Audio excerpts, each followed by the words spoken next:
गुजरात प्रांत के काठियावाड़ क्षेत्र में समुद्र के किनारे सोमनाथ नामक विश्व प्रसिद्ध मंदिर में यह ज्योतिर्लिंग स्थापित है।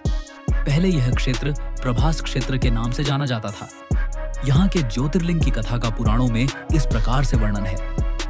दक्ष प्रजापति की 27 कन्याएं थीं। उन सभी का विवाह चंद्रदेव के साथ हुआ था, किंतु चंद्रमा का समस्त अनुराग व प्रेम उनमें से केवल रोहिणी के प्रति ही रहता था। उनके इस कृत्य से दक्ष प्रजापति की अन्य कन्याएं बहुत अप्रसन्न रहती थीं। उन्होंने अपनी यह व्यथा कथा अपने पिता को सुनाई। दक्ष प्रजापति ने इसके लिए चंद्रदेव को अनेक प्रकार से समझाया, किंतु रोहिणी के वशीभूत उनके हृदय पर इसका कोई प्रभाव नहीं पड़ा। अंततः दक्ष ने क्रुद्ध होकर उन्हें क्षयग्रस्त हो जाने का शाप दे दिया। इस शाप के कारण चंद्रदेव तत्काल क्षयग्रस्त हो गए। उनके क्षयग्रस्त होते ही पृथ्वी पर सुधा शीतलता वर्षण का उनका सारा कार्य रुक गया। चारों ओर त्राही त्राही मच गई। चंद्रमा भी बहुत दुखी और चिंतित थे।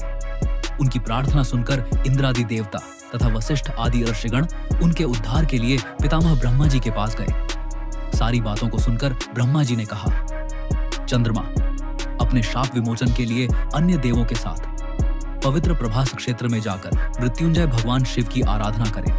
उनकी कृपा से अवश्य ही इनका शाप नष्ट हो जाएगा और ये रोग मुक्त हो जाएंगे। उनके कथनानुसार चंद्रदेव ने मृत्युंजय भगवान की आराधना का सारा कार्य पूरा किया। उन्होंने घोर तपस्या करते हुए 10 करोड़ बार मृत्युंजय मंत्र का जप किया। इससे प्रसन्न होकर मृत्युंजय भगवान शिव ने उन्हें अमृतत्व का वर प्रदान किया। उन्होंने कहा, चंद्रदेव, तुम शोक न करो। मेरे वर से तुम्हारा शाप मोचन तो होगा ही, साथ ही साथ प्रजापति दक्ष के वचनों की रक्षा भी हो जाएगी। कृष्ण पक्ष में प्रतिदिन तुम्हारी एक एक कला क्षीण होगी, किंतु पुनः शुक्ल पक्ष में उसी क्रम से तुम्हारी एक एक कला बढ़ जाया करेगी। इस प्रकार प्रत्येक पूर्णिमा को तुम्हें पूर्ण चंद्रत्व प्राप्त होता रहेगा।